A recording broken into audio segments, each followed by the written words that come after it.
1.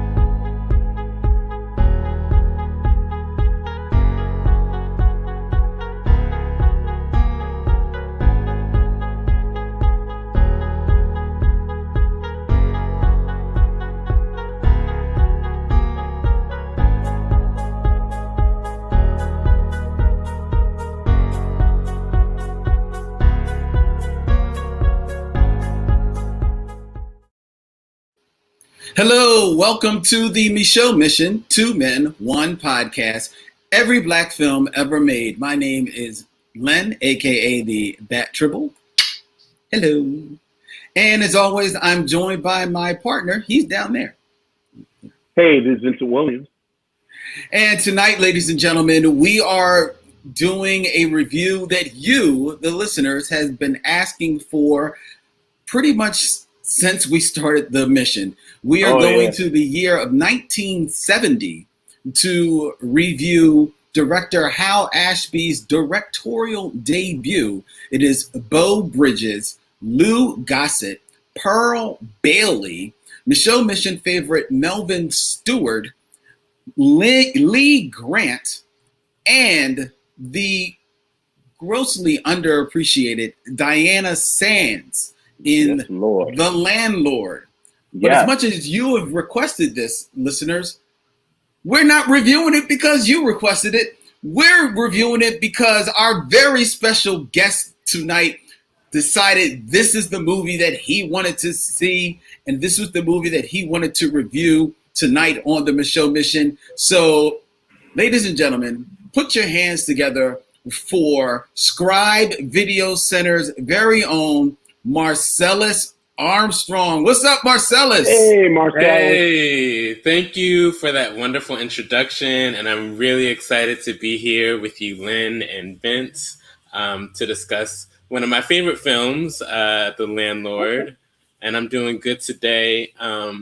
Usually I like films that have very little meat to pick at. Like, I think we've had a conversation about Tyler Perry and Set It Off. But I really love this film, so I thought that it would be a good one to kind of bring to Micheaux Mission. Okay, excellent. Looking forward to this. We are definitely looking forward to it, and thank you to each and every one of you who are taking the time to check us out live on YouTube and in Facebook. Hey, Deborah Battle, Aaron Fry, we see you. Hello, how you doing? Good evening, folks. Marcellus, we're going to take some time before we get into the review to get into your story, but we're going to ask you to sit back, relax, and act like you've been here before as we get into a little bit of listener mail. Vince, we've got an email. All right. Let's see. We received an email. Let me bring this up for you, Vince, from longtime listener Sherry D. Hey, what's up, Sherry D? Why is this not coming up? Hold up. I'm going to bring it up over here. This is not coming up over there. There we go. Okay. The subject line is The Well and Sport Flicks. Okay. All right. Hey, Len and Vince. Thanks for your review of The Well. I enjoyed your conversation about it. Ultimately, Hollywood, at any point in time, really, will give us those how the white folks coped movies about race. But I thought that this film, bless his 1951 heart, tried to give us a look and feel into both sides of the race issue. Are you familiar with the movie The Well, Marcellus? I am not familiar with the movie The Well. It's from 1951, and it's actually a movie that is about a young black girl who falls down a well, and the ensuing confusion that sparks in this small town as people try to reconcile with what happened with her. It's a slept-on film from 1951 that while it has some trappings of its time, right? It's a relic of its time, but still, it is quite the achievement and pretty audacious. Check it out. The whole film is on YouTube, so you should check it out. All right, Another film that the Missionaries recommended. All right. Yes. I will check that out. Sherry D continues, In your episode, you mentioned that there's to be a documentary on Colin Kaepernick. I'm not a sports person either, Vincent, but I think I'd watch it. There are some sports docs and movies that I've liked. I have enjoyed quite a few of those 30 for 30 ESPN documentaries. Great stories. Absolutely. Recently, I rewatched a very good sports flick. Do you remember The Fan from 1996, starring Robert De Niro, Wesley Snipes, Ellen Barkin, and Benicio del Toro, as well as John Leguizamo? De Niro plays a psychotic fan who goes to violent extremes to show his sick obsession with star baseball player Snipes. I think I like the cast of this one more than the story, but it's a good story. Another sports movie I liked back in the day was Celtic Pride, also from 1966. I just looked it up. Boston Celtics fanatics Dan Aykroyd and Daniel Stern kidnap a player from an opposing team, played by Damon Wayans, to ensure a Celtics win. I haven't seen that one in years. And then there's that classic sports film that I can't wait for you to review, a film that surely belongs in the Criterion Collection, Joanna Man. I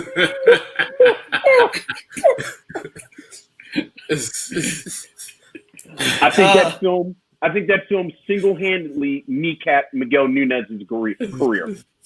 Perhaps. I think it threw him completely off path. Go ahead.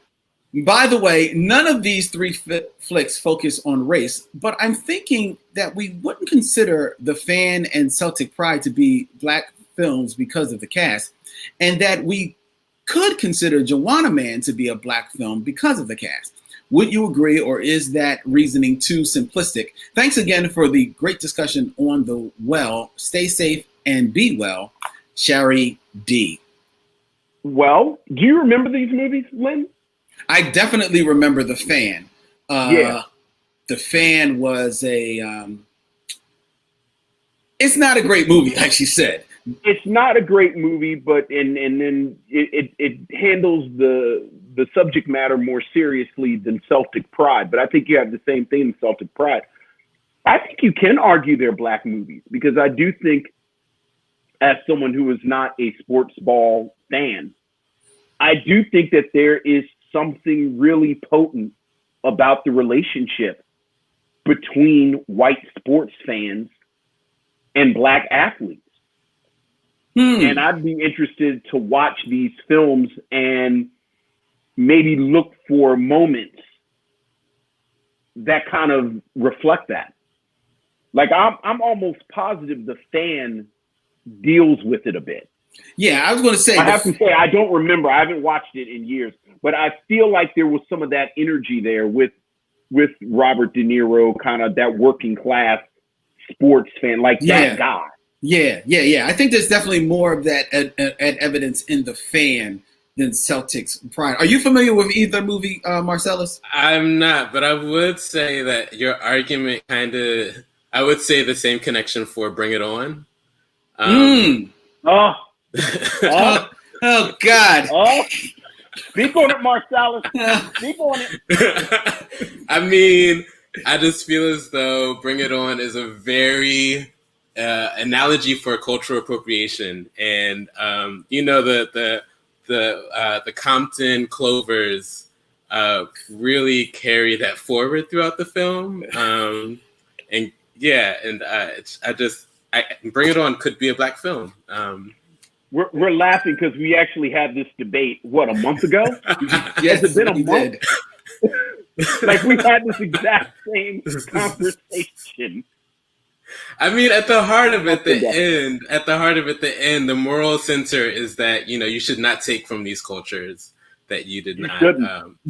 And I feel like that is a very much thing that's taught within the Black community. And the film goes out of its way to grant the Clovers agency. They are in no way saved by white people. Len, I think, boy, that is so funny. Because I've been right on the line about whether or not I want to fight for Bring It On. I think you should. Now, for the record, Lynn's never seen it, so he doesn't even know what we're talking about. I've never seen the movie. I've never been moved to see the movie, and never in a million years did I think when the Micheaux mission started that would be the reason why I would watch Bring It On. I'm going to tell you, like I said it before, Bring It On is one of those movies that is so much smarter than you think it is. Yeah. I told you, I like movies where it's like it seems like there's not much meat on the bone, but after you really get into it. Dominique says, I watch Bring It On for the Clover, so I would agree. Fight, Vince. Dominique, all I does is fight.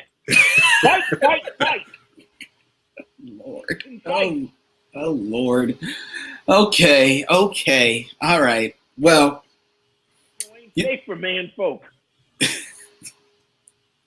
Maybe somewhere down the line, we'll watch Bring It On. Maybe Bring It On as a horror movie. Maybe we change up the schedule for October, Lynn. The terror of white appropriation. Oh God. Anyway, Vince, enough of you.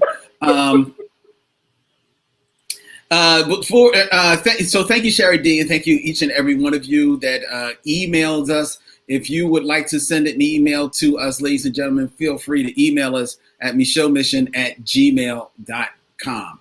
All right, it's just that simple. Hey, Vince, just looking at a couple of things that are in the news.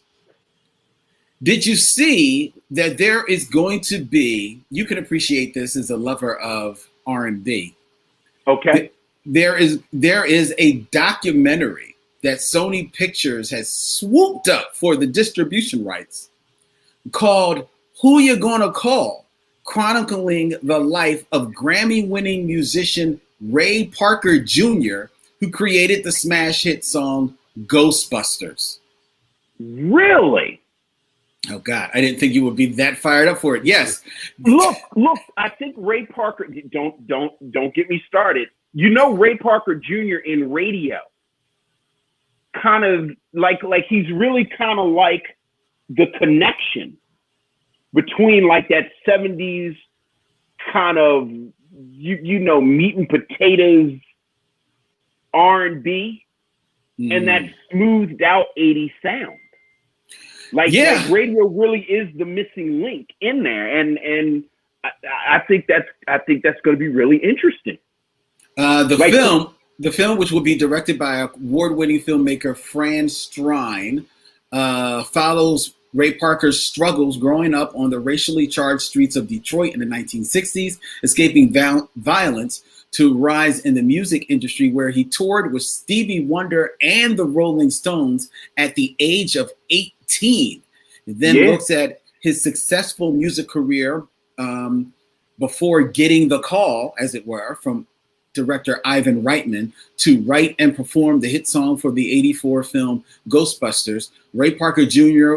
wrote and performed several top 25 hits, producing and performing with such music icons including Barry White, New Edition, Marvin Gaye, Aretha Franklin, Diana Ross, Tina Turner, Gladys Knight, Patti LaBelle, The Temptations, The Carpenters, and The Supremes.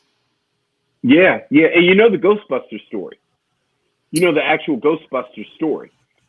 They wanted to hire Huey Lewis. Oh, that's right. I think don't Huey Lewis dude, but I think the song was I Want a New Drug. And they said they told Huey Lewis, we want something that sounds like I Want a New Drug. And Huey Lewis said he didn't want to do it. So then they went to Ray Parker Jr. and told him we want something and said, Ray Parker Jr., can you make a song that sounds like I Want a New Drug? And then now we get into the legalities of whether or not Ghostbusters sounds like it. But Huey Lewis sued him. Yeah. And either won or got some type of settlement. I think he got a settlement on it. It's a pretty interesting story in and of itself. So Yeah, I'm looking forward to that. Oh, that should be fun. Sony Pictures will be distributing that, so look for that somewhere soon, Vince. All right. All right. And Marcellus, are you a Ghostbusters fan or you're a Ray Parker Jr. fan? I would say that I have not watched Ghostbusters in a really long time, but I Me am neither. a fan of the musical legacy of Detroit. So There you go. Okay. Well, there you go. There you go. And that's interesting that you're a fan of the music. Well, I think we all, by way of, if nothing else, Motown, are fans of the musical legacy of Detroit. But it's interesting that you say that, considering that if I remember correctly, you share a hometown with one Vincent Williams because you call Baltimore your hometown. Is that correct? yes. Are you? Yeah, I'm from the county though, so. So am I. I'm from Woodlawn. Where are you from? Owings Mills. Now we got to ask each other the Baltimore questions. What high school did you go to? I went to Owings Mills High School. Okay, excellent. Yeah, homeboy. Very nice. What high school did you go to? Mount St. Joe. Oh, okay, cool. Yeah. All Yeah. right. Is that high school even still around? What, St. Joe? Yeah. Oh, come on. St. Joe's forever. I didn't know. I didn't know. I mean, you know, it was back before fire when you went, so I didn't know whether or not. Come on. Yeah, 1876 to this exact second.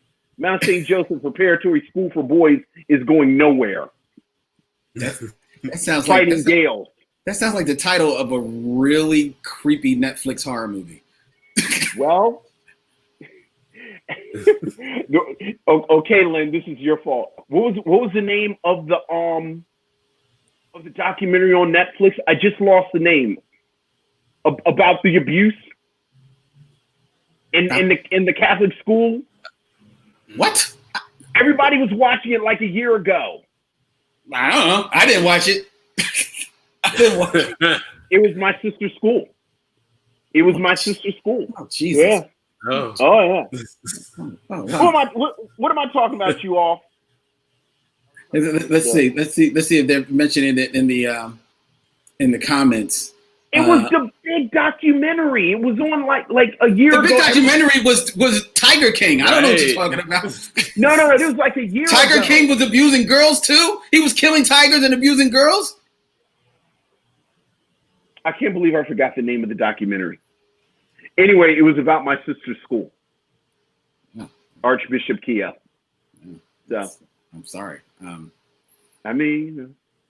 Well, there's no way to segue from that, yet I will try. The next I blame you for bringing it up. Next story. On a lighter note, Walt Disney... Basically anything. Basically anything is a lighter note.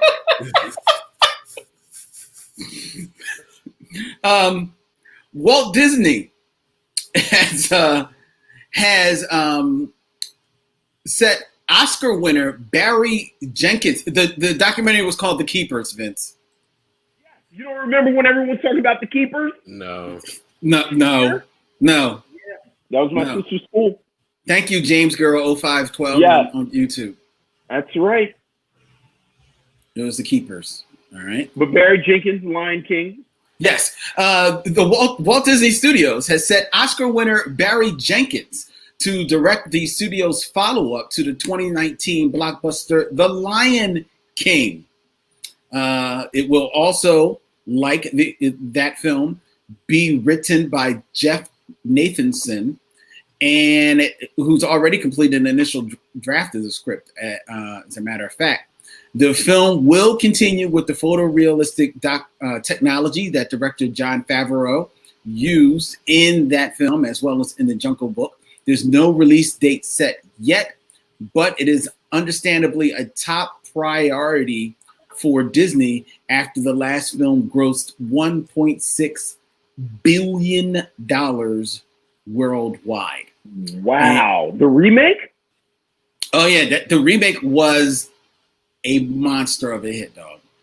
Wow. I take it you did not take Camille to see. No. She went to see that with her friend. Her and her little girlfriend. Because, I'm not a huge fan of the photorealistic live action Disney joints, but apparently I'm the only one. That's with Beyonce, right? Yeah, that's the one with Beyonce. Yeah, I was one with Beyonce. Yeah. Did you see it, Marcellus? I did not. I just have heard that it's very hard to get into the movie because every time you hear Beyonce's voice, it's you can't remove that voice from the actual character. That's what I've heard. I will say that Beyonce's voice does take you out of it a little bit, and also, and I think this is a byproduct of it being Beyonce in that role because she plays Nyla in the movie. They built up Nyla's role, you know, because Nyla doesn't do much in the animated cartoon, but now she has a standoff and she's got a song, and I think that's because it's Beyonce. So right. Now, did you see the play? Have you? Seen I did see the Lion King on stage. Yes. Do they do the Nala stuff in the movie? Because she has a song in the play. Well, I don't know, because the song that she sings in the movie is an original for the movie. Okay. So okay, and I don't remember if Nyla had a song on stage. I don't remember it because the stage. I'm sure the story was great, but for the most part, I knew the story. I've seen The Lion King because The Lion King came out when my daughter was little, so I've seen The Lion King conservatively 800 times. So I knew the story. I was just taken in by the pageantry of the whole thing. Of course, yeah. Did you realize, Vince, though, that? Oh, but before we move on, good for Barry Jenkins. Get that Disney money, Barry Jenkins. Yes. Get all that Disney money. Well, did you realize that this will be the second film project that he's doing with Disney? What was the first? He is actually the first. It hasn't been released yet, but he is working on a biopic for Fox Searchlight, which now Disney owns. Doing a biopic of famed choreographer Alvin Ailey. Right. I'm looking forward to that. I'm looking forward to that a lot, actually. Yeah. That'll be really nice. That'll be some good stuff. But get that Lion King money. Oh, I wouldn't be get all that money. I wouldn't be surprised if this is a matter of hey, we'll give you this, the money to make your probably one of your passion projects, the biopic of Alvin Ailey. You do this Lion King for us. And I mean that's the way these things work. So I ain't mad at him. Get that dough. He's also got money coming from Amazon. He recently completed a limited series adaptation of Colson Whitehead's National Book Award and Pulitzer-winning The Underground Railroad. Yeah, looking forward to that a bit too. Where he directed all of the episodes of that miniseries. And he's also scripted a drama based on the first American female Olympic boxing champ, Clarissa T-Rex Shields. And is also working on an adaptation of the Netflix documentary Virunga about the battle to save the Congo's mountain gorilla population. Barry Jenkins is working. So are you familiar with that boxer? No, I'm not. Clarissa T-Rex Shields. T-Rex seems like a weird nickname for a boxer because T-Rexes have little arms. They have little arms. That is true. They do have little arms. That's the first thing I thought. Why is her nickname T-Rex? Does she have little arms? I don't know. She's held multiple world titles in 3 weight classes and reigned as the undisputed female middleweight champion from 2019 through September of 2020, having unified the WBA, WBC, and IBF female middleweight titles back in 2018. Wow, she is absolutely no joke. She was the youngest boxer at the U.S. Olympic trials in 2012. And she went on to become the first American woman to win an Olympic gold medal in boxing. So, all right. So she's no joke. And I think it's because she's short. She's only 5'8". But that's kind of tall, actually. That's tall for a woman. That's about average height. Okay. I don't know why they call it T-Rex. I don't know. I'm like the only one that thought about that. I'm the only one that thought T-Rexes have little arms. It's just me. That's my thing. I'll take that. It's a thing. It's a thing. I'll take that.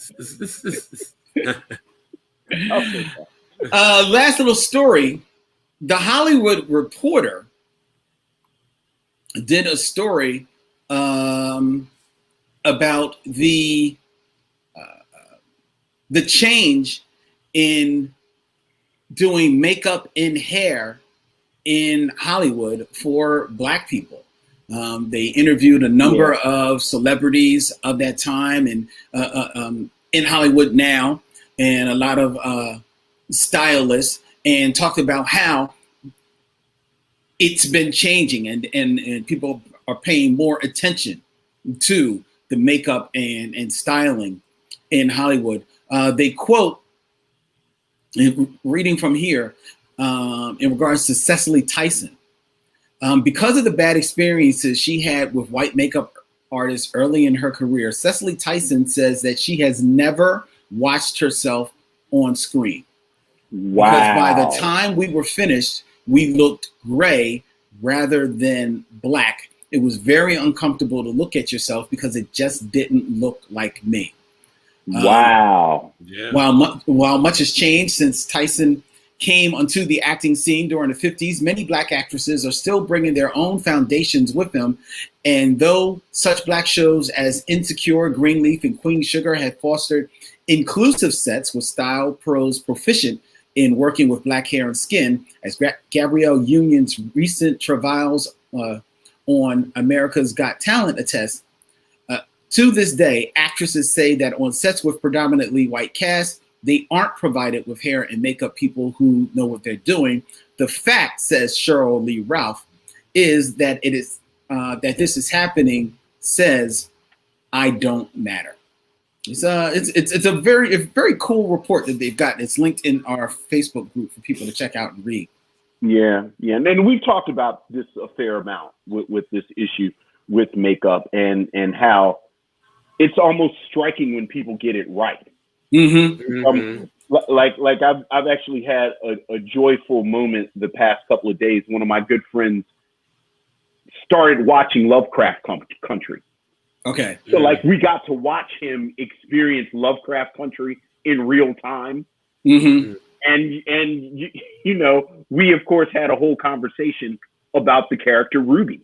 Okay. And you and I have talked about it, and we talked about it on the Tribbles podcast, where you think about, and I forget the actress's name. It just slipped my mind. What's the actress's name that plays Ruby? Oh, I know she's what? No, that's not Journey Smollett's character, is it? No. She's Letty. She's a sister, Ruby's right? her sister. Yes, I don't know the actress, but she's beautiful. Yeah. Yeah, that is. She's played. Hold on, Vince, real quick, because I'm gonna get her name. Wunmi Musaku. I'm gonna get it right. There's no way Wunmi Musaku looks as beautiful as she does 5 years ago on another set. Yeah, like I think that is a testament to the makeup, to the lighting, to the attention that's paid to featuring brown skin the way it should be featured, and it's striking, and it makes you realize how badly most people do it. Mm-hmm. So, yeah, very true. Marcellus, you who come to us by way of Scribe Video Center, which is the place where emerging and experienced media artists could gain access to the tools and knowledge of video making and work together in a very supportive environment. And is just a very cool spot here in Philadelphia, ladies and gentlemen. Yes, check it out. Go to scribe.org for more information about that. I would imagine that while Scribe is, of course, open to people of all colors and all races, everybody's welcome at Scribe. Yes. But I would imagine that the depiction of Black people, you probably hear that being bantied around the center more than a little bit, as far as being an issue with filmmakers and creatives. Yeah, I mean, working at Scribe, you really get a sense of the aesthetics, like the Mm-hmm. materiality of film, and not to rush things. And it does come down to how Blackness is portrayed across screen, but also and I think we'll probably get into this with The Landlord, but also Black spaces and Black agency and Black perspective, and how do we do that ethically. So yeah, it's really been a really working there has really introduced me to a lot of things I did not think about before in terms of film. Now, exactly what is your role there at Scribe, and how did you, this Baltimore boy, come to find your way in the halls of West Philadelphia's Scribe Video Center? So I am the program manager at Scribe, and so I'm kind of responsible for all the scheduling. We do about 30 workshops plus a year, really geared towards teaching production or anything that deals with technology as a use for social and progressive change, Mm-hmm. which I just love the mission. And so I kind of plan the workshops as well as the screenings. We do about 10 screenings that are local as well as international. And we're really just a resource for the community of Philadelphia if you want to learn how to tell your story in any type of way. And I would say I did not come to Scribe from the film world. I'm actually from the art world, I would say. I'm from Baltimore. And then after I went to Lincoln. Nice. I'm Philadelphia is kind of like my college town a little bit. And then after graduating, I moved to New York and I was working at the Student Museum in Harlem. Nice. For 5 years. And I'm an artist. And at one point I was working in development. I was like, I don't want to fundraise anymore. I'd rather, pursue my art career. And I moved to Detroit for grad school. And I started, I guess a part of my art practice is video and collaging. So I love film. I did a video collage based off of Vivica Fox, 6 Degrees of Separation of Vivica Fox, 10 years ago. Wow. And so I'm really interested in how the portraying of Blackness and how these there's entered these actresses and how Vivica Fox specifically, but also just this landscape or network of Blackness across the screen. Why Vivica Fox particularly? I just love Vivica Fox. I mean, she's just ain't nothing wrong with that, bro. I was about to say, that's a good reason. She's just she embodies in so many of her roles this connection of you see his back teeth. Right? We see your back teeth. Your whole mouth is showing.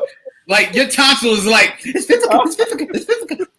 Yes, it's she's played she played in Quentin Tarantino's Kill Bill. I mean, she's played in Curb Your Enthusiasm, and then but also at the same time Two Can Play That Game, Set It Off. I feel like she's underappreciated in terms of her skill level, and she has not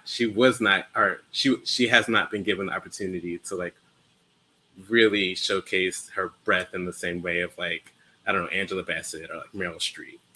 Right. All right. But yeah, and then that's how I just love media and film, and so I did a community film project on dance shows in Detroit. Is that the 49203 dance show? Yes. I watched that. Yes. Did you? I saw that on your website. It needs some work, but that was it really changed my practice and thinking about how media can work with communities. Mm-hmm. So I love the New Dance Show, and I love the archive that's on YouTube. If you're not familiar with the New Dance Show, please look it up. Okay. And I mean, Detroit has several dance shows within that has happened within the 80s and the 70s. And so just loving how it was done, I got a grant and I was able to use it to kind of showcase my like invite the community to recreate that experience of like dancing in a space in public. And ever since then, I've been really trying to get back to like, how can I work with communities and media in a way? And the opportunity at Scribe came along, and Scribe's mission is really geared towards community-based media and storytelling. So that's how I arrived here. Yeah. Well, that's great. That's great. And if, as I may say, peek behind the curtains, and Marcellus is, I guess, kind of like my boss at Scribe, because not at all. I am the person that emails you and contacts you for things that I need. He asked me to, hey, do you want to do another podcast workshop? I was like, sure. So, and then he let me know that he wanted to talk about Tyler Perry on the Micheaux mission. I was like, you got to earn your way to Tyler Perry, bro. So, don't worry, I will. I'm writing. I have my own ideas and thoughts. We can wait for that for a little bit. I mean, but I was gonna say about how we were talking about makeup and hair, and how easy it is to see when it goes bad. And I was like, actually, like sometimes Black studios, Tyler Perry does not get it right. His wig selections on a lot of his characters. No. Well, I mean, but he's famous for Medea. Like Medea's wig is beautiful. I'm not even joking. Like look at Medea's makeup versus everyone. Being 100% serious right now. Like when you look at Medea's makeup and her hair, it's like, well, it's like a billionaire's character. It looks like she's the character that launched a $1 billion empire. Well, and then everybody else looks like Tamar Moore. Right, with cornrows, yeah. Right. Yeah. Well, I mean, he has famously said he does not, see the value to spending money on like a $50, $60 wig for somebody or anything like that. He's basically put it out there, Yeah. I mean that. I was going to say that drives home how I think that he is very much rooted in camp, but he does not want to admit it. But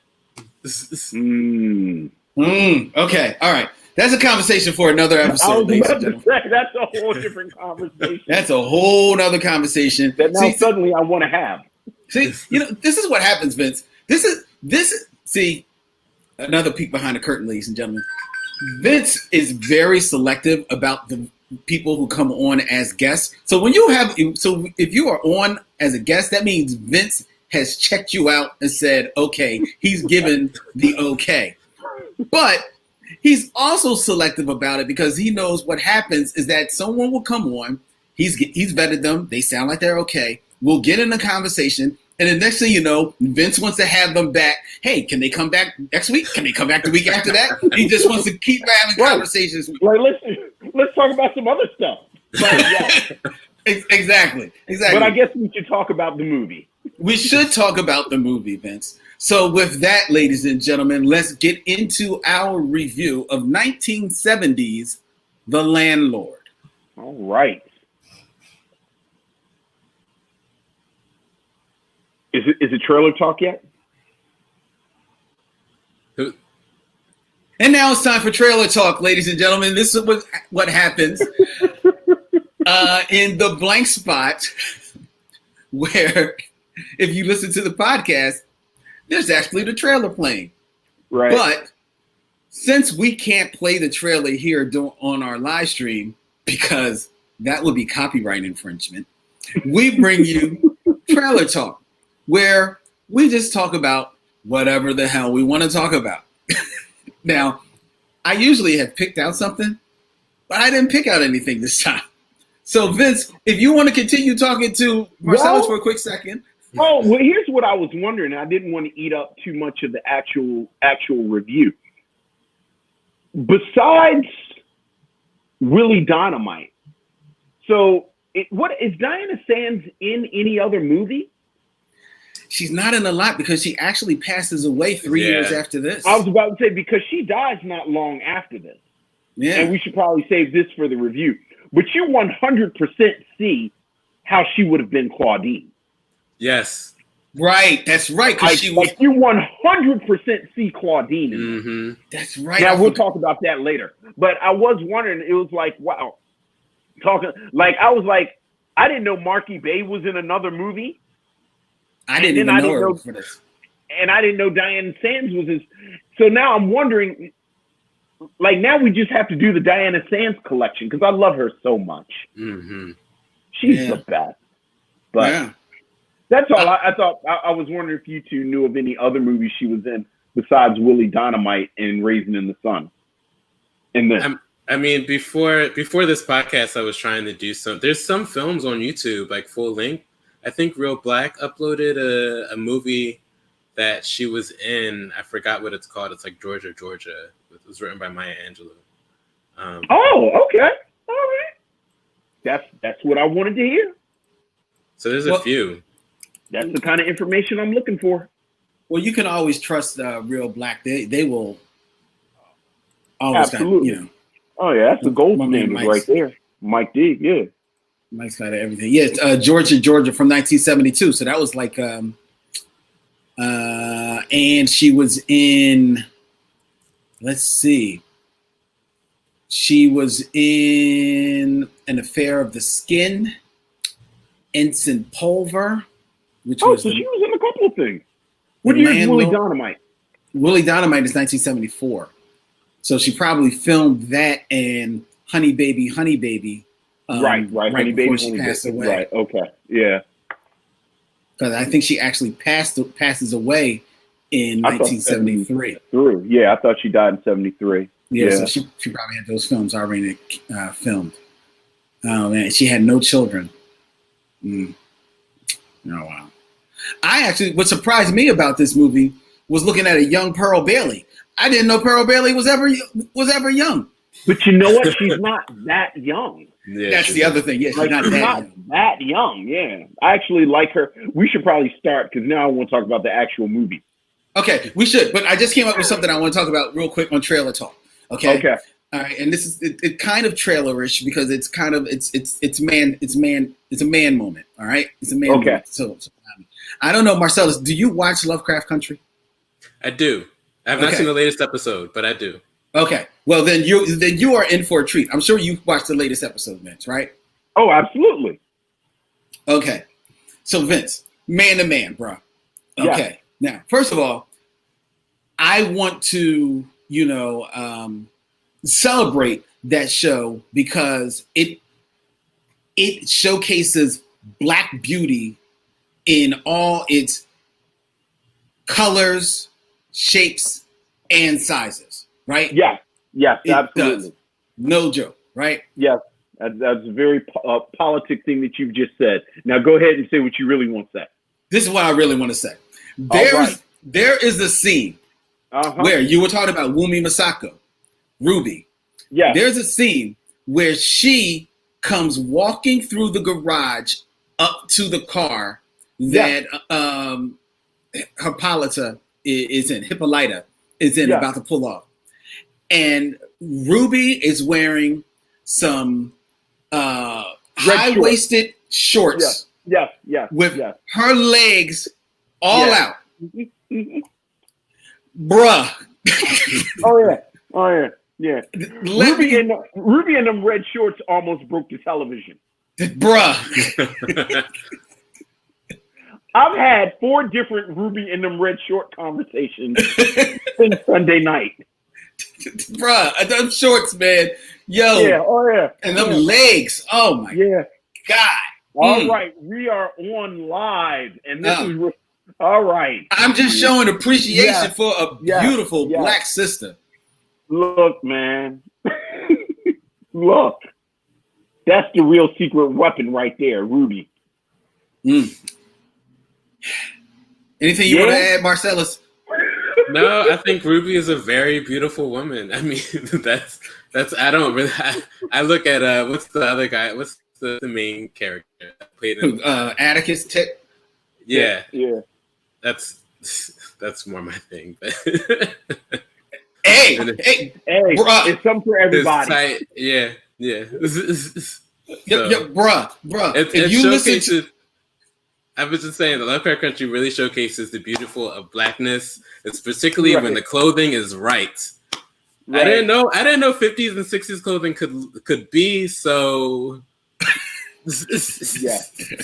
attractive. You have to talk to some of the other tribbles about Tick's arms and his glasses.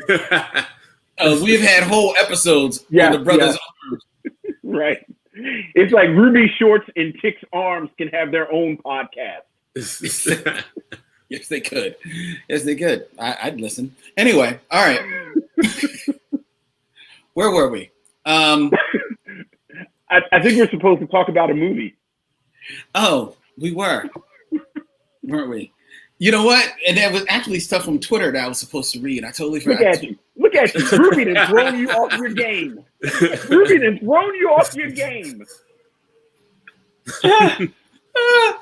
And you could tell when she was sitting in the window, she was thinking, I'm killing him right now. I'm killing him. You can see it on her face. Yes. She said, I'm killing him right now. Look at you, Mr. Producer. Anyway. This man moment brought to you by the Micheaux Mission. No, this man moment brought to you by Scribe Video Center. Go to Scribe Video Center. Because we talked about Tick's arms too. So that's right. Scribe.org, ladies and gentlemen. We're the place where emerging and experienced media artists like Marcellus gain access to the tools and knowledge of video making. Work together in a supportive environment. Go to Scribe, talk to Marcellus, ask him about his workshops, ask him about his arms. Have a good time. Yeah. Hey, Marcellus, from what I also understand, it's nice how smart he is, too. Like, because he puts on his glasses. That's right. So, We speak fluent Tick, too. We don't just speak Ruby. I'm putting my mic on mute. James Girl 512 says the Church of Jonathan Majors, welcome. Yeah, see? They will be passing you the plate very soon for your tithe, Marcellus. All right. Last black man in San Francisco. Let's get into it. Reviewed it. Yeah. Which is also related to The Landlord in some type of way. Okay. All right. I like what you did there. Oh, look at. Well, he's an artist. He knows what he's doing, ladies and gentlemen. All right. Let's go. Okay, wait a minute. I got to get back to where I had it all up, and I need to go there. For this trailer talk, it'll be cut out. That's the beautiful part about it. Okay, all right. The Landlord. This is where I want to go. All right, you ready, Vince? I am ready. You ready, Marcellus? Yes. Let's go.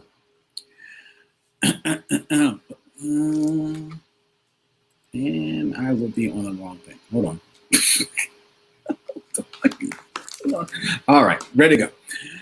The Landlord, a 1970 American comedy drama film directed by Hal Ashby, adapted by Bill Gunn of Ganja and Hess fame. Yes, sir.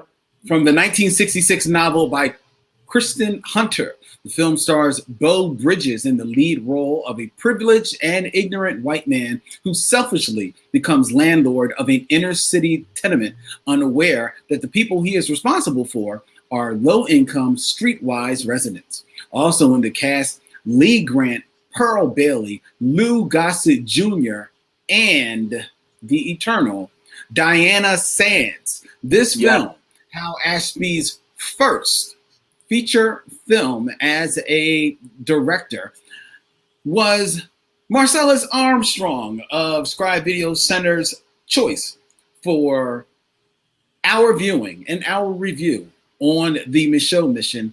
Marcellus, what say you of The Landlord? I love The Landlord. I was introduced to The Landlord through Hilton Als in his book White Girls. And I was reading that book, and he references it. He references a whole bunch of different references, and so like I decided to check it out.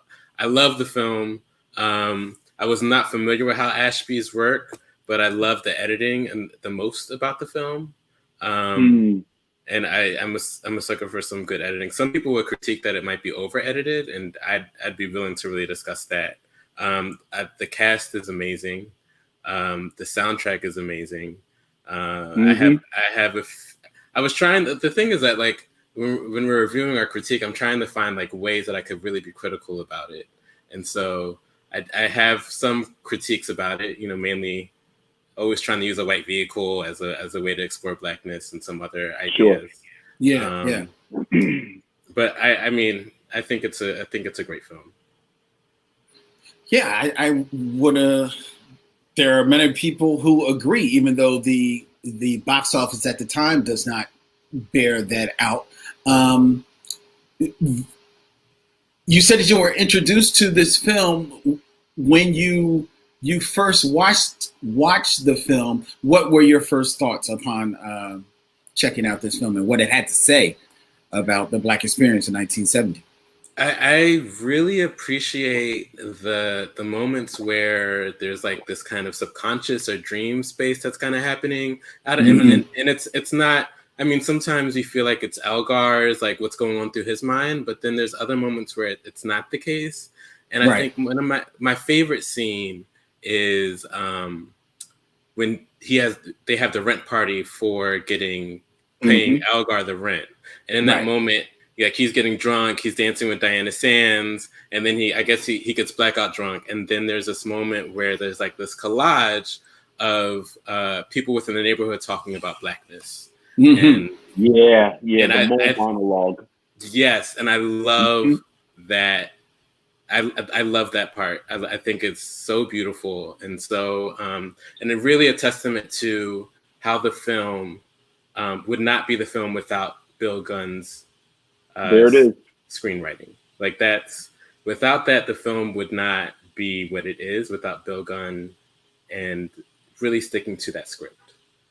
Because keep it going. Yeah.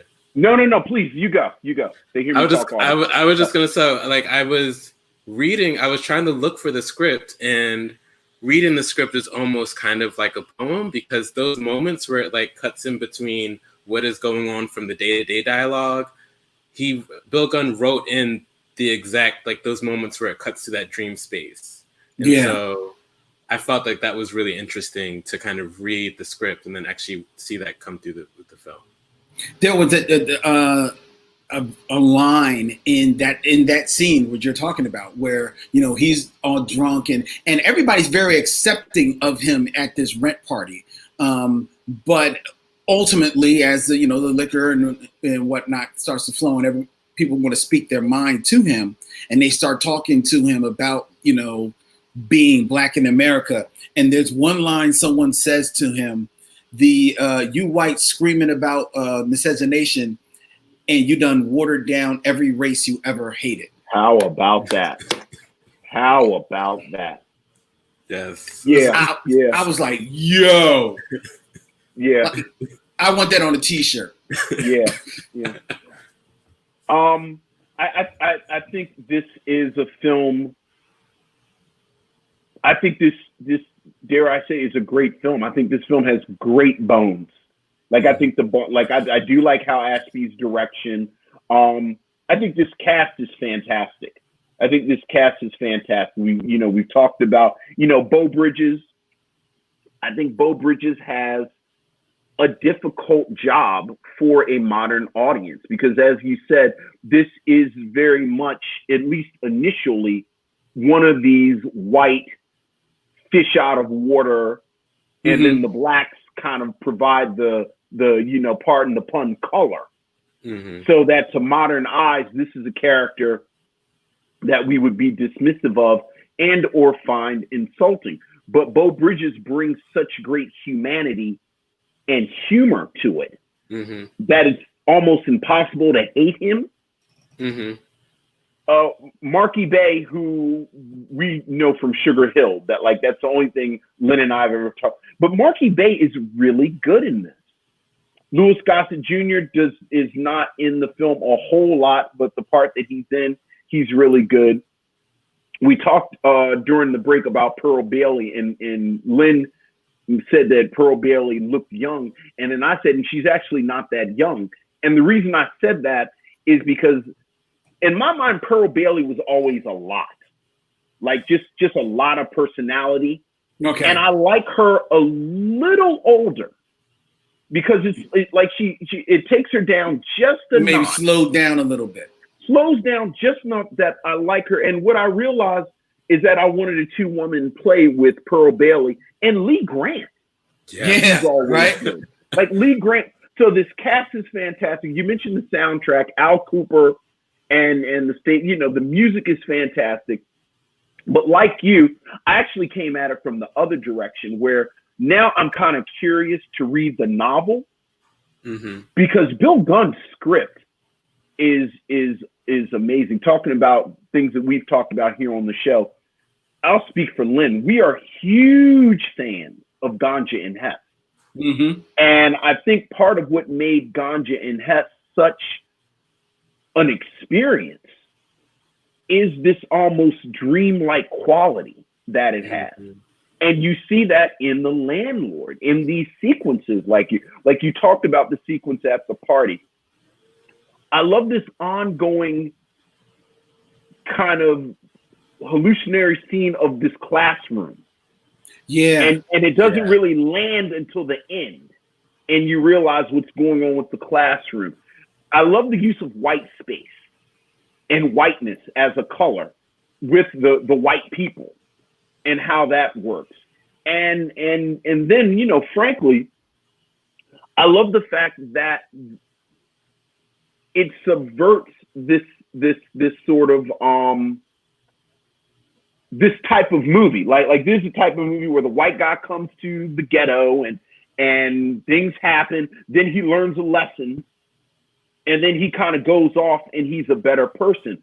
But the last 20 minutes of this film, where you really deal with the repercussions of his action. He's still a jerk. And yes, you know what, Lynn? You and I we were joking when it was just me and you, and I joked about the fact that, well, we're doing better than Louis Gossett Jr., whose wife got pregnant from Beau Bridges, and it drove him crazy. And you said, it takes two to tango, and it does take two to tango. But it's sort of like the old saying about the bear. Like, even if you're playing with a bear, you end up getting hurt. And Beau Bridges, like Elgar, just being in this world, his very presence is disruptive and dangerous.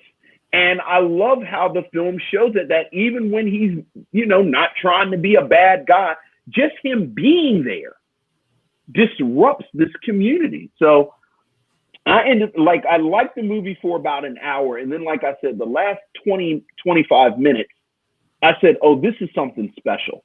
So. Well, I thought it was actually something special before then because, and I'd be willing to have the conversation with you, Marcellus, as far as whether or not this film is over edited or not. I think I land that it's ultimately not over edited because I think I know what Hal Ashby was going for with it. I would argue whether or not it's his best editing job on it, as far as whether or not how smooth the edit is. Now, I'll have that argument, but because of the way the story is told, I could see some people maybe not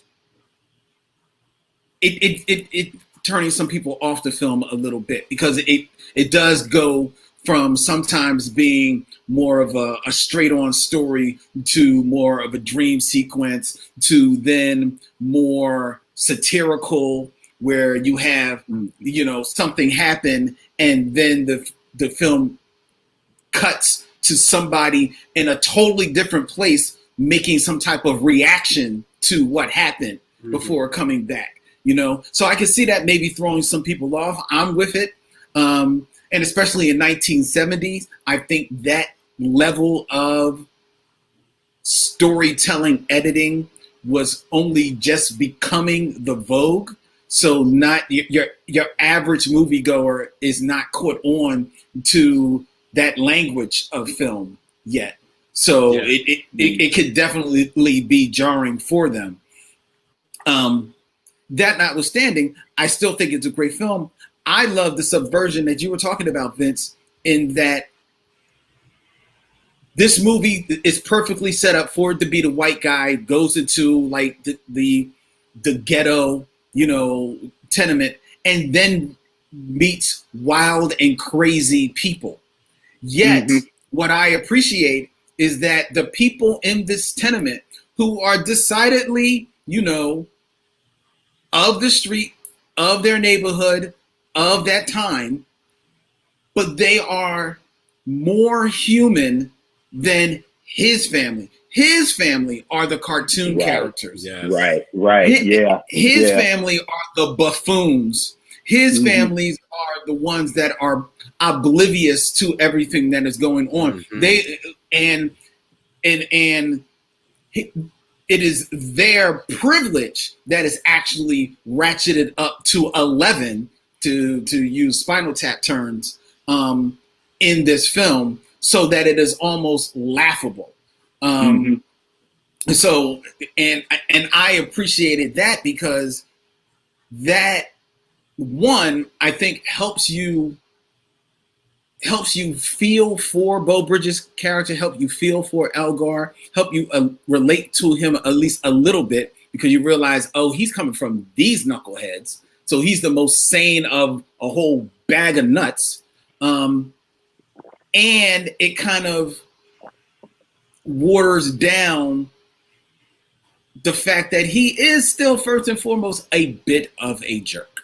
So, and is a jerk throughout the movie, but you kind of like, now he's like, man, but he's a lovable little jerk, until he I mean, let's face it, you want to feel for him, but at the end of the day, he sleeps with a married woman, and he sleeps with a married woman after having already started a relationship with someone else, who he only stepped to because he thought she was white in the midst of blackness, only to be called out because she actually is just high yellow. So now she who is dealing with colorism at her work has to deal with this from a dude, but he finds some way to get her. I didn't see that turn. I don't see how that happened, but it happened. He's a jerk, and he's a jerk the whole rest of the movie. It is only, you talk about the last 20 minutes, it's only really the last 5 minutes that he gets any type of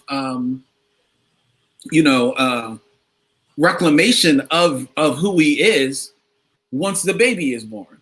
I mean, is he a jerk, or is he just oblivious in his privilege? And is that the same thing? I don't know if he's I don't think there's room for being oblivious. I mean, he's 29. I mean, I think he's 29 years old, living at home. And I think for me, Elgar is an F-boy, a trifling. And I was thinking like, who does this remind? And I was like, this reminds me of, and it's like a late coming of age story in the same way of Jody is in Baby Boy, where it's just like, you're pushing all the buttons, all the Micheaux buttons, Marcellus. but then again, Elgar. But then it's just like, I mean, Jody's character is endearing, but also at the same time, he's also like Piper from Orange is the New Black, but not as annoying. Right. I mean, there's so many things to contend with where it's just like, I have to forgive him because it's like he is learning a lot, but then at the same time, a lot of his obliviousness, like in today's time, like if he had done a lot of those things and voiced it through Twitter, he would be canceled. So exactly. I love the line that Marky Bay plays. I think her character is Jamie or Amy, something Lainey. like that. Laney. Yeah. When they are meeting each other, and I guess she's falling for him in some strange way. It's a nice date. They have a nice date. I like it's that. It's a nice date, but dude, in the restaurant. But dude, in the midst of that date, they have this exchange. Laney, so you're 29 years old and you still live at home? Elgar, well, it's a big house. It's a big house. Laney, it ain't that big. I'm sorry. I don't see where the love connection is made there. I didn't see the love connection in the first meeting when you're dancing, and then he's like, "Oh, you must be doing this for like charity or something." I don't know what he said, and I'm just like, "But he said, "Oh, you're on a work visa or work release or something." Like, and it's just like, and then like I would have been done with the conversation, but she's very forgiving.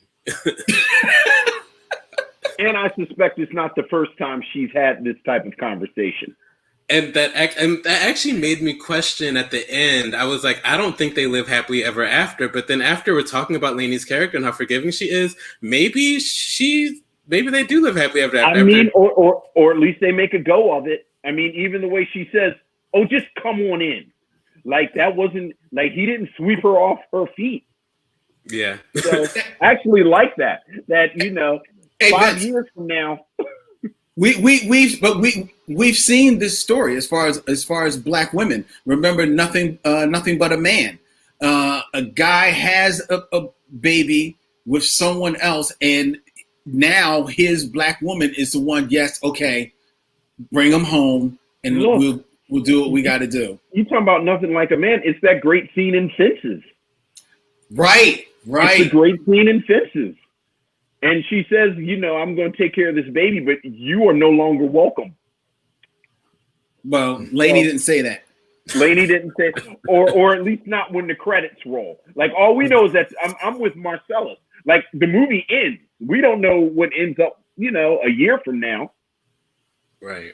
But I really do have to circle back. I thought the last 20, 25 minutes were extraordinary. How the film really stops and breathes and lets us see the repercussions of his actions.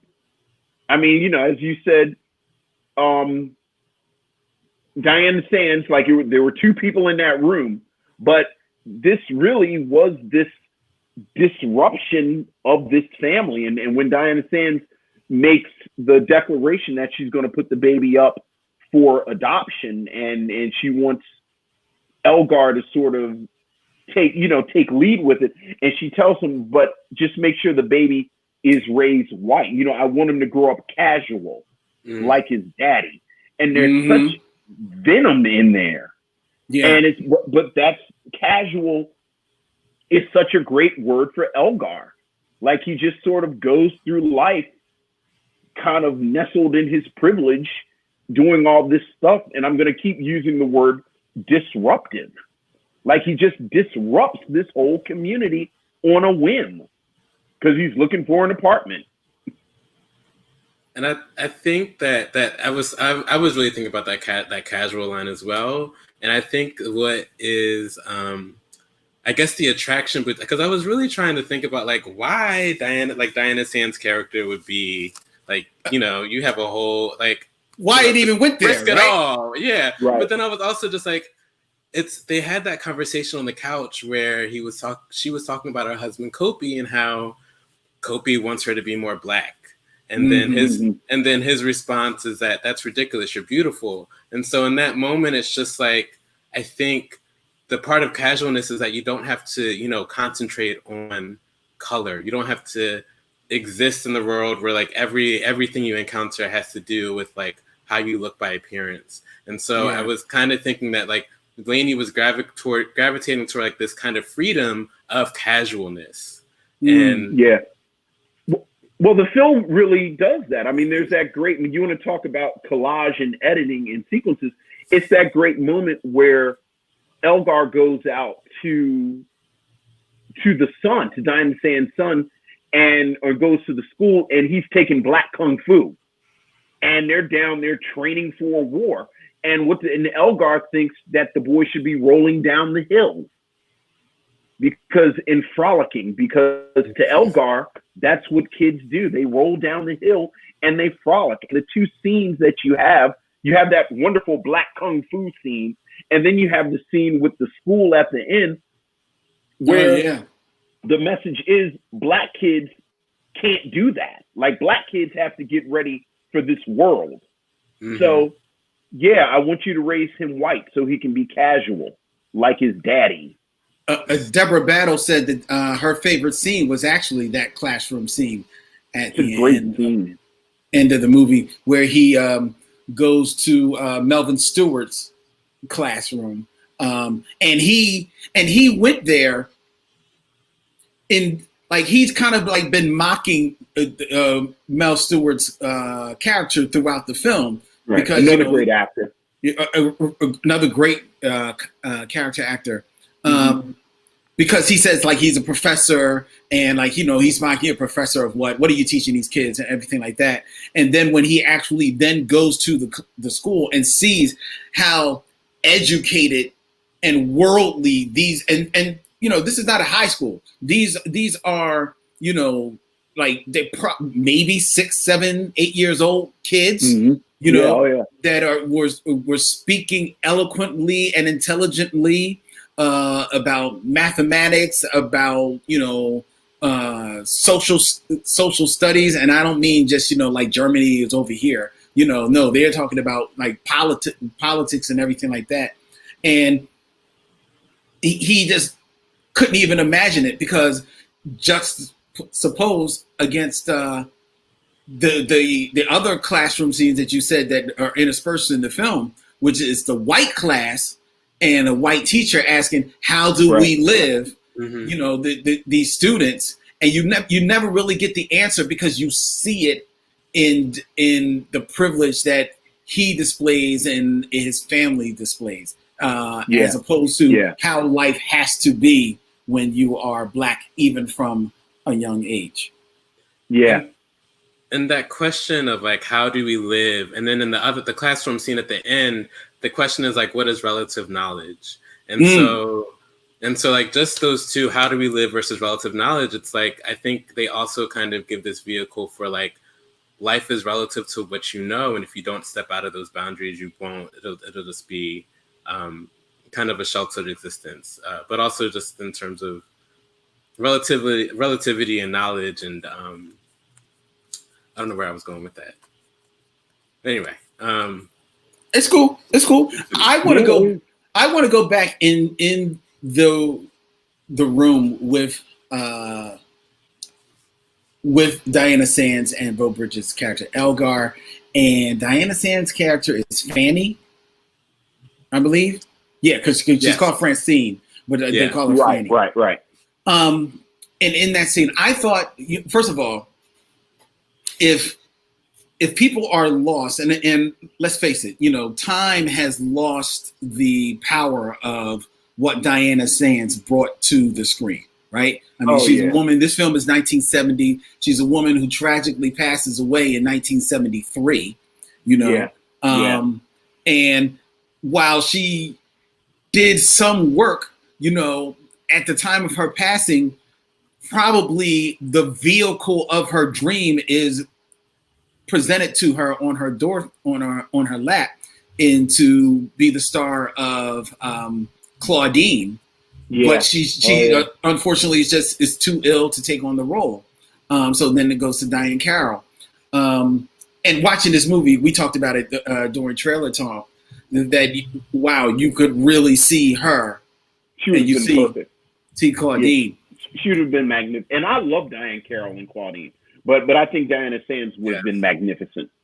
Should have been magnificent. But in the scene between the two of them, Fanny and Elgar, I liked the use of it's all in red, because to me, one, that just adds to the the intimacy of the moment, because you can definitely feel it's intimate, even though they're basically talking about he got sick at the party, and she's giving him medicine to get well. And then they have a conversation about her life. But I also like the use of the red light because it saps all of the color out of the light, out of the room, and they just become two people in the room, and they just become two people sharing in this experience. And the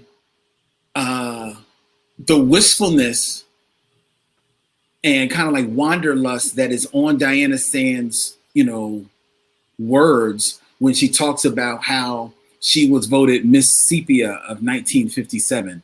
It's the same thing as Miss America, but with color. Yeah. Oh yeah. I think it is just such a magical moment. I actually stopped and rewound just that little bit. I just wanted to hear her say that again. And kudos to Beau Bridges, like you said, Vince, who is an actor, let's face it, who time has kind of forgotten in light of his more famous brother, Jeff Bridges. But he is doing some yeoman work in that scene because he is just being a listening partner for her. He knows that this is her moment and her moment to shine, and it is just a beautiful one-on-one with them. And while I said that it takes two to tango because this is where the baby is consummated, but you understood her talking about her husband, Lou Gossett, and how mad he is, and he's going through identity issues. He was Indian for 2 years, and he's got part Jewish in him, and all he's going a little bit crazy. And looking at that trophy, which her mom had turned into a lamp, she sees what her life maybe could have been. I just thought that was just a really, really great scene. It's just magnificent. Diane, Deborah Battle tells me that Diane Sands actually told the producers of Claudine to hire Diane Carroll for the role when she couldn't take it on. Yeah. I mean, go ahead, Marcellus. I was just gonna say that even Diane Sands' character, Franny, she just seems very assured of what she's doing in every move. I feel like Kopi really relied, in terms of the relationship, Kopi really relied on her. Like that is Kopi's rock in the relationship, and that really comes through in terms of the character. Like she knew, I feel like she was, in terms of her agency, she knew that she wanted to have relations with Elgar, really within the first scene. And then I feel like in the first scene, it's like if there's you're pretty cute for a landlord, and so I think she very much is like, it wasn't a mistake. She knew what she wanted, I feel like, and then I read that in that first scene because she comes in into Marge's, Pearl Bailey's, apartment where she's talking to landlord, and she doesn't immediately know he's the landlord. So she's railing at him, and then once she learns he's the landlord, then she tried to kind of flip it. It kind of maybe like flirt with him a little bit, especially because she's going to realize he's going to pull out his ledger and see that she was 4 months late on the rent. 4 months. You best to be flirting. Oh yeah, you cute. Mm-hmm. I actually agree with you that she knew exactly what she was doing in the scene where she sleeps with Beau Bridges. I think where I really look at Beau Bridges is that he knew what he was doing, but you don't get the sense that he understood the implications and the repercussions of what he was doing. Like, almost certainly, yeah. Like, again, back to that wonderful half hour.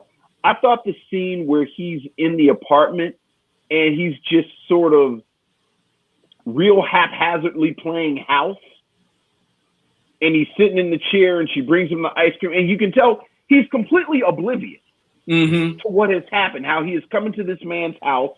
He's taking this man's chair. He's watching, I forget what game show they're watching. Right. But in the background, you see Diana Sands and her son.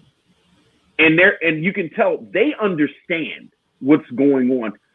And again, Beau Bridges, he's just sort of oblivious. He's just sort of, a jerk. And this is another part of my Negro adventure.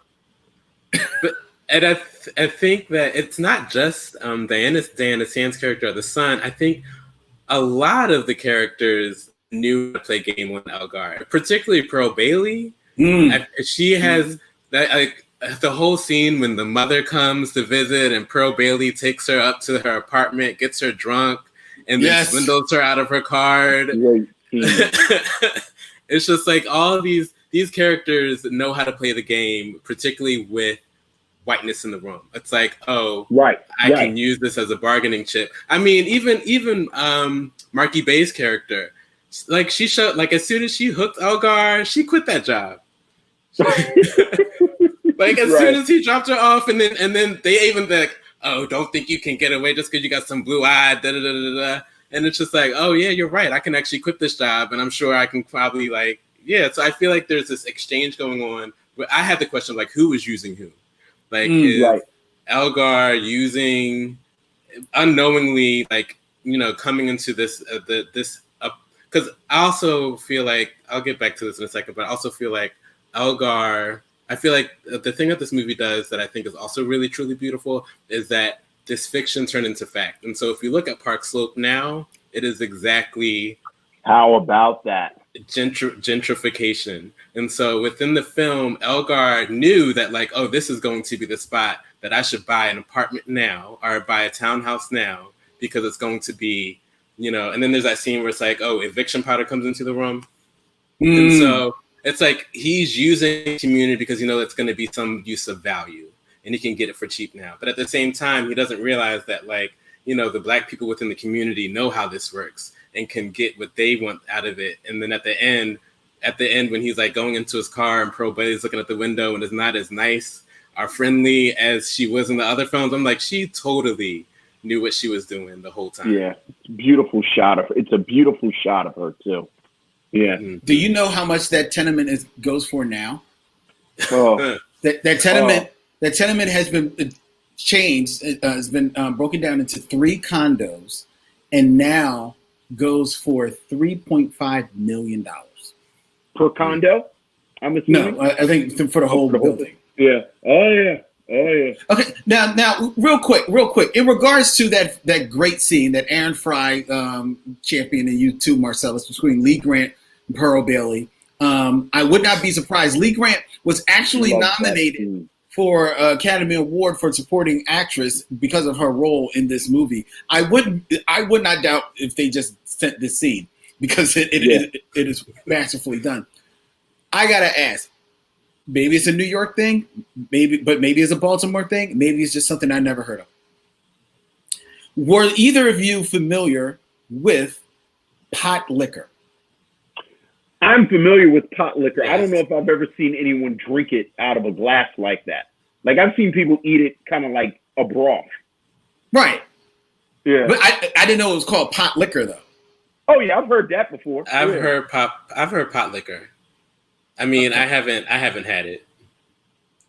I did not know pot liquor is the liquid that is left behind after boiling greens or beans, sometimes seasoned with salt and pepper, smoked pork. See, the irony is I didn't know it was called. I thought it was just the juice. No, it's the pot liquor, but they give it to people who are sick or weak. It's kind of like a broth because a lot of us when we cook the greens down, like you cook them down for 37 hours. Right, all the nutrients are in the pot liquor. Oh, really? So that's actually the healthy part. Really? I didn't know that. I mean, I didn't know ham hocks could be. I mean, I just usually know ham hocks are in the greens. I don't actually eat ham hocks, but for the C Pro Bailey, just eat the ham hocks and then put 3 in. Right. Lee Sands' bag. Yeah, for Lee Grant to just walk away, just put them in the bag. With a bag. She said you like ham hocks work. I wasn't. She said you like them so much. It looked good though. I ain't gonna. She poured a wine. She's like, "Is this is this bubbly? Is this? She said, "Is it carbonated?" She said, "No, it's ruthless."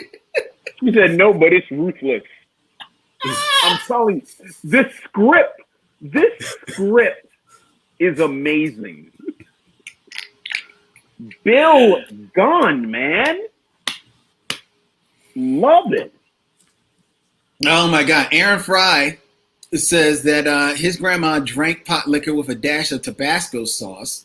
There you go. And Robert Monroe said, I always drink the pot liquor in a glass after I cook my greens. It's like a liquid multivitamin. Yes.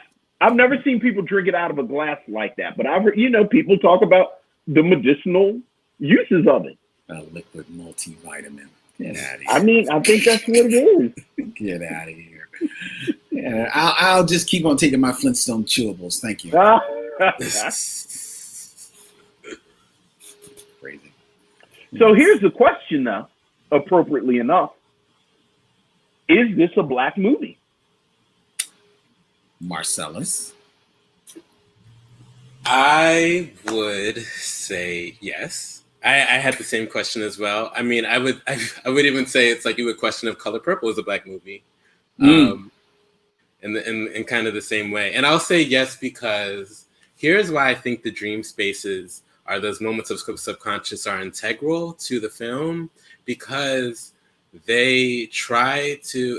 As much as it is about the characters that really drive the movie home, I think the tenement and Park Slope at that time is a character in itself. And I think in order for the movie to really be the way that it is, Hal Ashby knew that he had to capture the neighborhood and the experience of being within blackness in a black neighborhood. The authenticity of it, yeah. Yeah, right, and you can't do that visually in a way. You can't capture the sensory experience of it's very hard to capture the sensory experience of a moment through film. Like that time when you're at a family cookout and everybody gets in a line dance and you're like, oh, I just love black people. Or like certain for me, it's like going to the Woodward in Detroit, where it's like the last black gay bar in Detroit. And it's like when I'm there, it's like, oh, this is blackness, and I love it and I appreciate it. And so that is very hard to capture across screen. And so I think that the editing and the script alone do that really well, where they capture, because honestly, like the tenement is run down. He's like, I want to get out all the levels and the walls and take things out. And that's not why he falls in love with the place. He falls in love with the place because of the people that are in it and the people that inhabit it. And that's what is really worth everything. And so I think being able to, you were able to really see that through the film. So I do think it is a very black film. I just want to push back a little bit. When you said that he falls in love with the tenement because of the people in there, are you speaking about Elgar or are you speaking about Hal Ashby?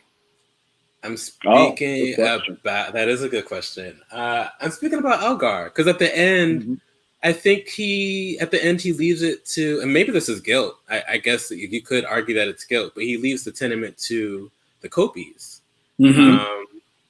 And I also could be a reckoning that, like, I think maybe he's realizing that you can't just come into a space and with it, like, tear everything out and act like, there wasn't history there. And I think that he's probably, hopefully he's realized that. And he can only realize that through really making connection with the people that are in that building. Okay. All right. I don't think so. I think it's 100% guilt.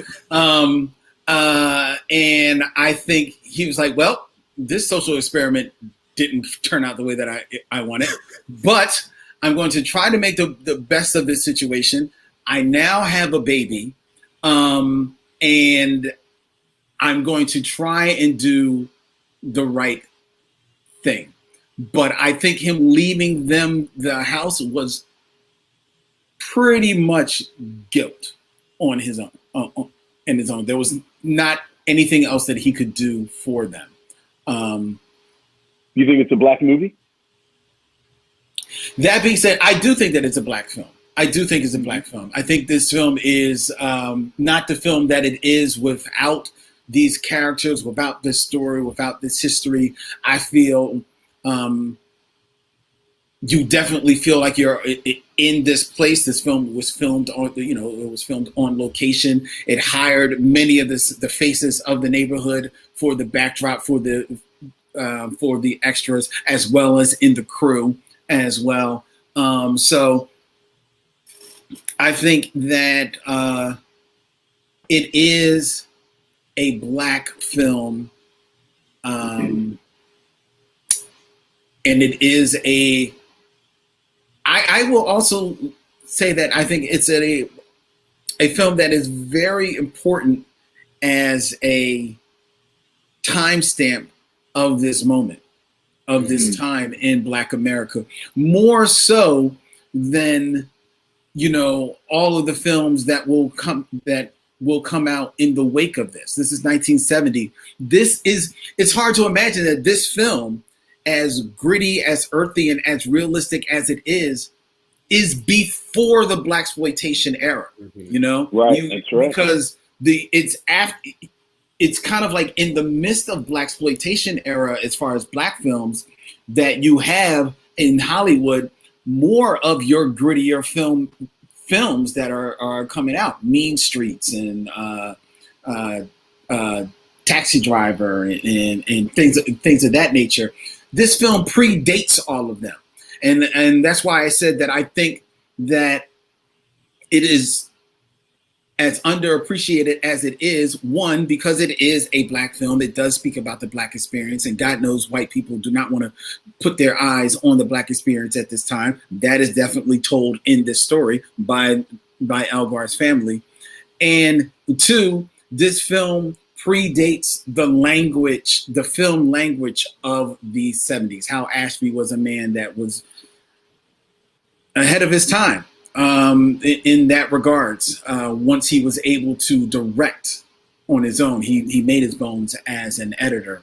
But once he was able to direct on his own, I think he was ahead of his time in many ways. And while he, like Diana Sands, unfortunately has a very short resume of films, a lot of them are some groundbreaking pieces of work. Yeah, I think it's all on display right here. I'll make it 3 for 3, and I'll approach it this way. I've said earlier that I'm really interested in the novel to see how this film deviates from the novel, because my instinct and my suspicion, and certainly from what you said, Marcellus, about reading the script, is that Bill Gunn, almost through sheer force of will, bent this movie into a different direction. We talked about this with Watermelon Man, the film Watermelon Man, which started out one way, and then Melvin Van Peebles basically shifted the narrative so that it centered blackness more. And I think this film does the exact same thing. It's funny, if you look at the advertising for the film, it's a picture of a white finger going to press two of the door buzzers that you see on apartment buildings, but the buzzers look like breasts. So it's this finger going towards breast, and then it says, "Watch the landlord get his," so that it's almost like this is going to be a sex romp. And certainly this white character goes into the jungle, has sex with 2 beautiful black women. But like we've been saying, the script subverts all of that. And the way Bill Gunn centers blackness in this experience, I think turns it into a black film. And to your point, Lynn, when you said, do you think Elgar fell in love with this sentiment, or do you think Hal Ashby fell in love? I think Hal Ashby very smartly followed Bill Gunn. So I think this is very much a black film. Yeah, it's very much a black film. Would you recommend that people see this film, Marcellus? I would, especially I was thinking about this in comparison to other films that kind of deal with neighborhoods and gentrification. Last Black Man in San Francisco, if you're looking at that, but also Residue, which is out on Netflix now, also kind of touches. And I think all three films have very unique editing styles where they try to really capture the experience of the neighborhood. And so I would definitely recommend seeing this film, particularly in relation to those other two. Yeah, me too. And I also agree with Robert Monroe's sentiment that this film sounds like it would be an interesting addition to the Criterion Collection. And to that I say, here. Yeah, I agree. I would definitely recommend this film. It's a great film. It's a great film. And the shame of, well, I mean, I guess it's not a shame. No, I will say it's a shame. It's all available for you, ladies and gentlemen, on YouTube to watch in its full glory. The shame of it is that it's up there. It's not streaming any place. It's not. There hasn't been like a remastering of this and a digitization of this in any way. Because this is a film worthy of such treatment and such exploration. There's so many deep dives that you can do in there. I mean, we could have done a whole nother podcast on Robert Klein's character in this movie, who appears in blackface. Like, oh yeah, and then blackface as a dead American hero. Exactly. Yeah. Yeah. So, I mean, we could do a part 2 on just the white side of this movie alone. Look, when the film comes on and it's that wonderful sequence of the two men playing squash, the white walls, and they're wearing white shorts, and and again, just that use of whiteness as a color that you see throughout this, it's masterful. NAACP, the Elgar's definition of NAACP. Yeah, that's right. And we know we've heard it before, ladies and gentlemen. Oh yeah, that was definitely Bill Gunn. That was definitely Bill Gunn. Yeah. And Hal Ashby said, "Yeah, keep that in the script. Oh yeah. And God bless Lee Grant because she pulls it off. Great, a great film, and thank you. In the Missionaries who suggested it, Faith Hodge, who actually Faith Hodge, is the person that suggested it. I believe the first person that suggested it among the Missionaries. And thank you, Marcellus, for bringing this to the mission. Bringing it to us. Yes. No, thank you for inviting me. I really appreciate it. This has been a really wonderful experience. The highlight of my end of September. Oh, well, good. There you go. Well, we're glad we can do that for you. All right, ladies and gentlemen, before we tell you what we're going to be reviewing next week, I invite you all, hey, check it out. Beginning in October, the Micheaux Mission is going to be doing a newsletter. Yes, an email newsletter from the Micheaux Mission will be kicking off on October 1st. And if you want to be a part of that, if you want to receive the newsletter, just let us know. You can either email us at micheauxmission@gmail.com. Just put newsletter in the subject line so that we know that we are free to add your name to our listing. Or an even easier way to do this, ladies and gentlemen, is just go to micheauxmission.com, and once you go there, a banner will come up asking you to sign up for the newsletter. It will be going out beginning in October, where we will lay out our whole month of scheduled movie reviews, and we will preview our brand new swag at courtesy of T Public, our new design. I told you I was working on the design, and that's where you can check it out on the Micheaux Mission newsletter, which is called the Micheaux Mission Dispatch, because I had to name it something. And we've got other special features that'll come your way later in the month. This probably going to do this like about 2 or 3 times a month, but It's a way for us to continue the conversation with each and every one of you. All right. Just to let you know, the Micheaux Mission is available as a podcast on Apple Podcasts, Google Play, Stitcher, SoundCloud, any place and every place that you find podcasts, including the Podglomerate, curated podcast for your listening pleasure. Go to thepodglomerate.com for more information. You can also listen to the Micheaux Mission as a radio show in a very edited form. Real edited. More edited than before, based on the notices that we're getting. I like how you emphasize very. In an edited form every Saturday at 1 p.m. on WPPM 106.5 FM Philly Cam. Philly Cam.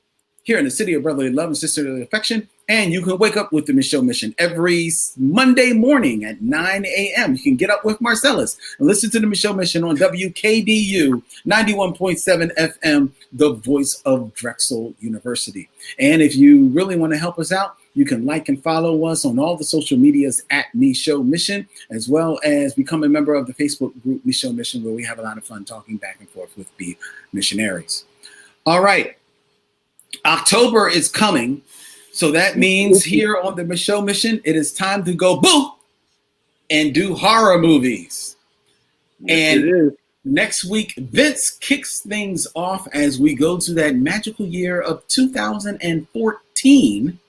We review, speaking of Bill Gunn, speaking of Ganja and Hess, we review Spike Lee's take on that vampire love story, The Sweet Blood of Jesus. The Sweet Blood of Jesus, a film I've been curious about since we talked about Ganja and Hess those many years ago, and a film that I frankly have not heard one good thing about.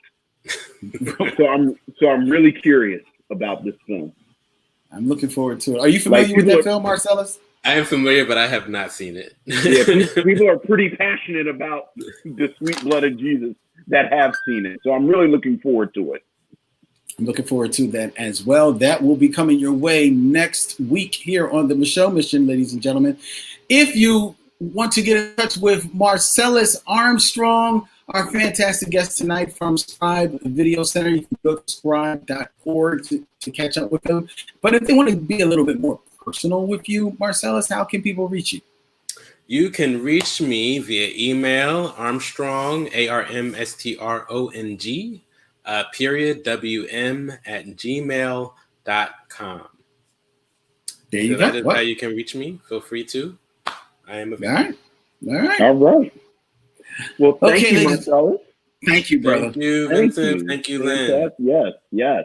And I guess you've already booked your return trip for a Tyler Perry movie of your choice. So. I will write my thesis and I will send it to you. Looking forward to checking it out. All right, ladies and gentlemen. Until next time, he's Vince, I'm Len, and in parting we say, we'll see you when it's time to meet again.